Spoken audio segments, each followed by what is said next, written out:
આપ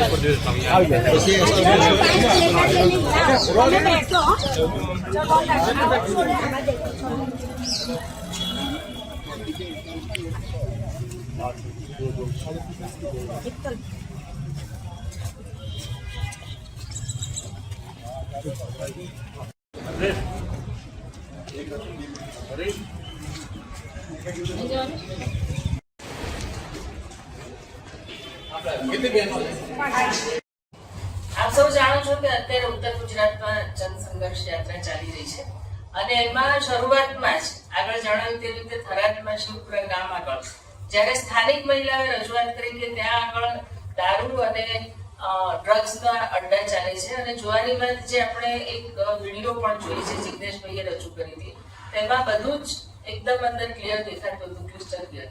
એટલે એ દિવસે આ રજૂઆત થઈ અને પછી પોલીસની સમક્ષ જે વાતો થઈ આપ સૌ જાણો છો.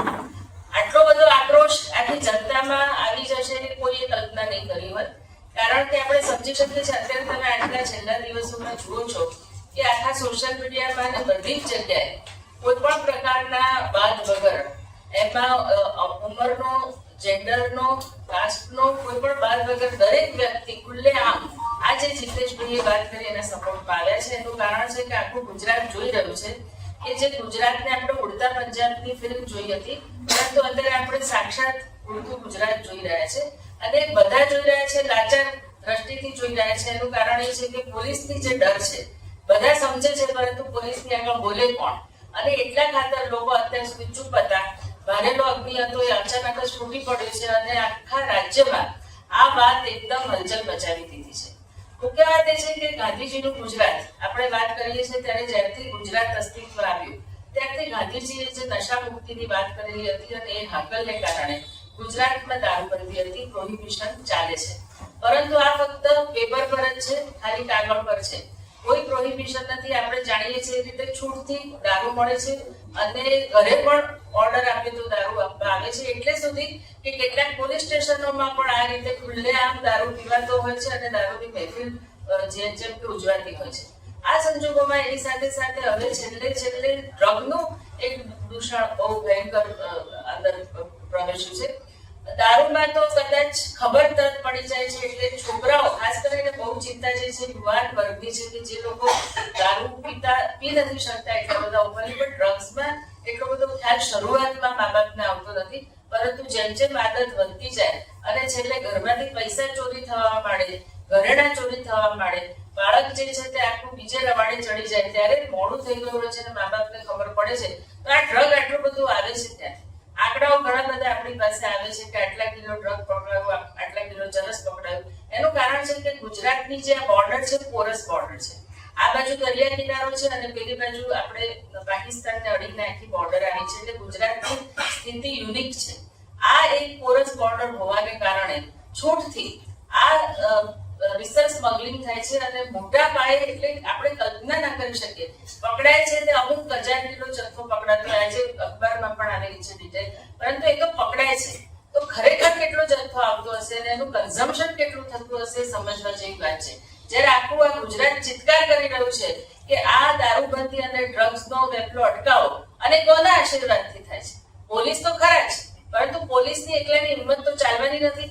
એમાં ઉપરથી નીચે સુધી પોલીસ ખુદ કહે છે કે અમે ઉપરથી નીચે સુધી અંદર જોડાયેલા છે અને અમારા હપ્તા ગાંધીનગર સુધી પહોંચે છે. આ એક ઓપન સિક્રેટ છે અને આ ઓપન સિક્રેટ જ્યારે બધા જાણે જ છે તો તેના ઉપર કઈ પગલા નથી ભરાતા. અને લોકોનો જે આક્રોશ છે અત્યારે એકદમ ફૂટી પડ્યો છે. આજે દરેક જગ્યાએ જ્યાં આગળ આ વાત મુકાય છે ત્યાં એક અવાજે સમર્થન આપી રહ્યું છે કે ગુજરાતમાં આ ડ્રગનો વેપલો બંધ થવો જોઈએ.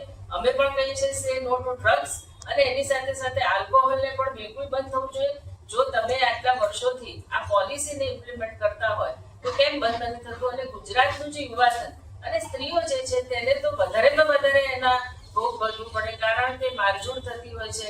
એમને ઘરે જે એમના બાળકો ભણવા માટે, એમના પોષણ માટે જે પૈસા વપરાવા જોઈએ તેને બદલે ડ્રગ્સના રવાડે જ્યારે ઘરના લોકો ચડી જાય છે ત્યારે સૌથી મોટું જે રિસીવિંગ એન્ડ છે તે મહિલાઓ છે. અને મહિલાઓને જે ઘરેલું હિંસાનો અત્યાચારનો ભાગ બનવો પડે છે, પોતે કમાઈને જે પૈસા લાવે તે આવી રીતે વેડફી નાખવા પડે છે. તો મહિલાઓ એટલા માટે કકડીને બેઠી રહેલી હતી, પણ અત્યારે મહિલાઓ પણ આજે બરાબર ચીડાયેલી છે. અને એટલા માટે તમે જો જુઓ તો તો ચારે તરફથી સમગ્ર ગુજરાતમાંથી આ સમર્થન મળવાનું કારણ જ આ છે. આ કોઈ પોલિટિકલ ઇશ્યુ નથી. આ ફક્ત પોલિટિકલ ઇશ્યુને કોઈ ભૂલાવવાની જરૂર નથી. આ ઇશ્યુ બિલકુલ સામાજિક છે અને લોકોના હૃદયને અને લોકોના જીવનને બરાબરનો આ ટચ કરે છે અને એટલા માટે આટલો મોટો પ્રતિસાદ. અને એની સાથે સાથે એ પણ સમજવા જેવું છે કે ભાજપ તરફ લોકો એટલા બધા નારાજ છે કે આ ફક્ત ડ્રગની વાત નથી, બીજી બધી જ મોંઘવારી હોય, શિક્ષણની વાત હોય, આરોગ્યની વાત હોય, બધાથી પરેશાન છે. અને એક આ જેને કહેવાય કે એક પોઈન્ટ મળી ગયો છે, ટર્નિંગ પોઈન્ટ, અને લોકોને આટલો બધો ગુસ્સો ફૂટી નીકળ્યો છે. તે વખતે કોંગ્રેસ પણ બરાબર આમાં સમર્થન આખી વાતને તો આપે જ છે, પરંતુ અમે લોકોએ આ કારણસર અમદાવાદમાં પરમ દિવસે એટલે 29 તારીખે કોલ આપ્યો છે અને અમે લોકો જૂની જે કમિશનરની ઓફિસ હતી ત્યાંથી કલેક્ટરની ઓફિસ સુધી એક રેલી કાઢવાના છે, સે નો ટુ ડ્રગ્સ. એમાં યુવાનો, NSY, મહિલા કોંગ્રેસ, આખી કોંગ્રેસ જોડાવાની છે અને આ રીતે અમે કોલ આપ્યો છે. આ શરૂઆત કરીશું. અન્ય સંગઠનો પણ જોડાવાના છે જે લોકો આ કોઝમાં માને છે અને આ રીતે અમે આ લડતની શરૂઆત કરવાના છે.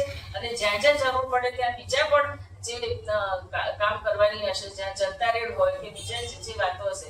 અને ખરેખર તો જ્યારે પોલીસ પોતે આ પ્રોટેક્ટ કરતી હોય ત્યારે અમારે રેડ પાડવાની હોય જ નહીં, પરંતુ પહેલા પણ અમે લોકોએ મહિલા કોંગ્રેસમાંથી જનતા રેડ પાડેલી હતી અને અત્યારે પણ મહિલાઓ અને બધા જ લોકો આ રેડ પાડતા અચકાશે નહીં.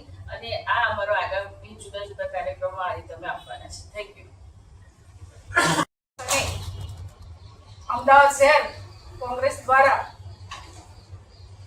પ્રેસના માધ્યમથી અમે સરકાર સામે અવાજ ઉઠાવી રહ્યા છીએ.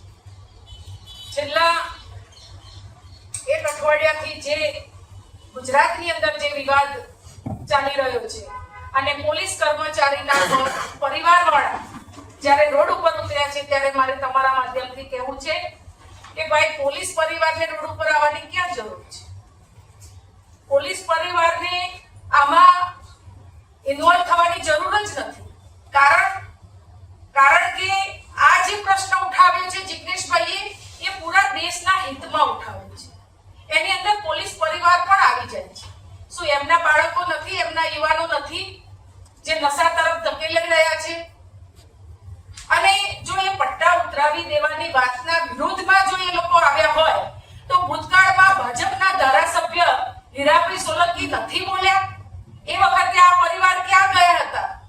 એટલે આ જે વિરોધ કરી રહ્યા છે, કરી નથી રહ્યા, કરાવી રહ્યા છે. એટલે મારી તમારા માધ્યમથી પોલીસ પરિવારને પણ નમ્ર વિનંતી છે કે તમે કોઈ રાજકીય હાથો ના બનો, કારણ કે આ એક રાજકીય હાથો જ બનાવવામાં આવી રહ્યો છે. હમણાં 2 દિવસ પહેલા હિંમતનગરની અંદર જન આક્રોશ યાત્રા જ્યારે અમારી નીકળી રહી હતી ત્યારે પોલીસ પરિવારની કેટલીક બહેનો આગળ આવીને વિરોધ કરવા લાગી અને એમાં અમારા ત્યાંના સ્થાનિક કાર્યકર્તાઓએ જોયું તો એ ટોળાની અંદર પોલીસ પરિવારના લોકો ઓછા હતા પણ ભાજપના કેટલાક હોદ્દેદારો અંદર જોડાયેલા હતા. એટલે આ વિરોધ પરિવાર નથી કરી રહ્યું, આ ભાજપના લોકો કરાવી રહ્યા છે. અને એ વિરોધ શા માટે? શું જિગ્નેશભાઈએ ખોટી વાત કરી છે?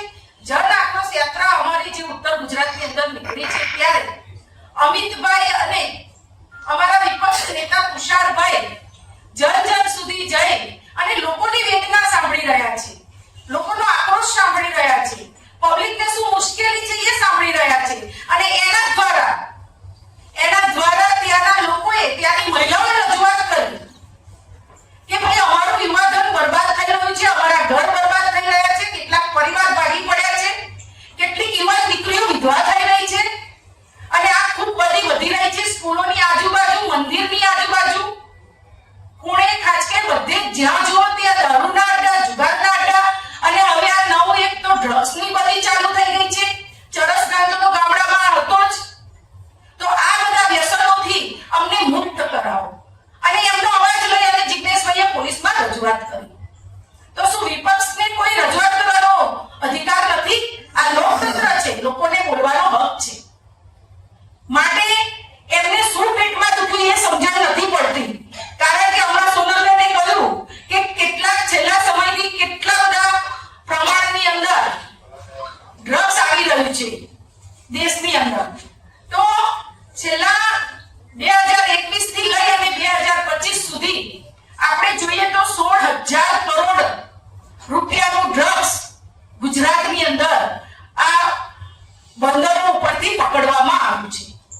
હવે તમે જુઓ કે આ પેપરની અંદર આપણે જોઈએ છીએ તો ડ્રગ્સ પકડાવાના કિસ્સા 15 દિવસે મહિને એકવાર બતાવવામાં આવે છે. એટલે આ લોકો 16,000 કરોડનું ડ્રગ્સ પકડાયું એ બતાવે છે, પણ એની સામે 100 ગણું ડ્રગ્સ ગુજરાતની અંદર ઘુસાડવામાં આવે છે. 10 વાર ઘુસાડે અને એક વાર નાનું એવું પકડાવે અને પબ્લિકને ઊંધું બનાવવાની વાત કરી રહ્યા છે. મોટા પ્રમાણમાં ડ્રગ્સ ગુજરાતની અંદર વ્યાપી ગયું છે અને આના દ્વારા આપણું યુવાધન ખલાસ થઈ રહ્યું છે. કોલેજમાં અભ્યાસ કરતા યુવાનો ગલ્લા ઉપરથી જો એમને ડ્રગ્સ, ગાંજો અને ચરસ મળી રહેતું હોય તો આનાથી દુઃખની વાત બીજી કઈ હોઈ શકે? ગાંધીનું ગુજરાત અને ગુજરાતને ડ્રાય રાજ્ય કહેવામાં આવે છે. ગુજરાતની અંદર નશાબંધી છે અને છતાં પણ સૌથી વધારે દારૂ ગુજરાતની અંદર પકડાય છે અને સૌથી વધારે દારૂ ગુજરાતમાં વેચાઈ રહ્યું છે. ઘરે ઘરે હોમ ડિલિવરી દારૂની થતી જોવા મળે છે. તો આ બધું ક્યાં સુધી ચલાવી લેવાનું? આજે અમારે પ્રેસના માધ્યમથી સરકાર સુધી આ અવાજ પહોંચાડવો છે કે જો આવનારા સમયની અંદર આ બંધીઓ દૂર કરવામાં નહીં આવે, આ ડ્રગ્સના અને દારૂના અડ્ડાઓ બંધ કરવામાં નહીં આવે તો મહિલા રેડ પાડવામાં આવશે. આજે અમારા સમગ્ર ગુજરાતની અંદર મહિલા કોંગ્રેસ દ્વારા મહિલાઓની પ્રેસ કોન્ફરન્સનું આયોજન કરવામાં આવ્યું છે અને મહિલાઓ પ્રેસ કોન્ફરન્સ દ્વારા એમનો અવાજ પહોંચાડવાની છે, આવેદન પત્ર આપી અને સરકાર સુધી રજૂઆત કરવાની છે. અને આવનારા સમયની અંદર જો આના સામે કોઈ એક્શન લેવામાં નહીં આવે તો મહિલા કોંગ્રેસ રોડ ઉપર ઉતરશે અને દારૂના અડ્ડાઓ પર જ્યાં જ્યાં ડ્રગ્સ વેચાય છે, ચરસ, ગાંજા અને જુગારના અડ્ડા જ્યાં ચાલી રહ્યા છે ત્યાં રેડ પાડવામાં આવશે. કારણ કે સૌથી વધારે નુકસાન મહિલાઓને થઈ રહ્યું છે. હમણાં 2-3 દિવસ પહેલા જ મેં ન્યૂઝમાં વાંચ્યું હતું કે દિવસના 206 કિસ્સા મહિલાઓ પર અત્યાચારના થઈ રહ્યા છે. જો દિવસમાં 206 મહિલાઓના અત્યાચારના ગુનાઓ પોલીસની અંદર ઓન પેપર નોંધાતા હશે તો બીજા કેટલા થતા હશે એ વિચારવાની જરૂર છે. અને આવા કિસ્સાઓ દિવસે ને દિવસે વધી રહ્યા છે. એક બાજુ છેલ્લા 30 વર્ષથી ભાજપ એક હથ્થું શાસન કરી રહી છે ત્યારે મહિલા સુરક્ષાની વાતો, મહિલા વિકાસની વાતો કરવામાં આવે છે. તો મહિલા વિકાસ અને મહિલા સુરક્ષા ક્યાં છે? આટલા બધા બળાત્કાર, ગેંગ રેપ વધી રહ્યા છે એનું કારણ શું? એના પાછળ આ નશો છે અને માટે જ આજે અમારો આ અવાજ ઉઠ્યો છે. અને હવે મહિલાઓ ચૂપ નહીં રહે અને આવનારા સમયમાં મહિલા રેડ થકી આ અડ્ડાઓ અને આ દૂષણો સામે વિરોધ કરશે. આપ સૌના માધ્યમથી અમારો અવાજ સરકાર સુધી અમે આ અમારો મેસેજ પહોંચાડવા માંગીએ છીએ. Thank you.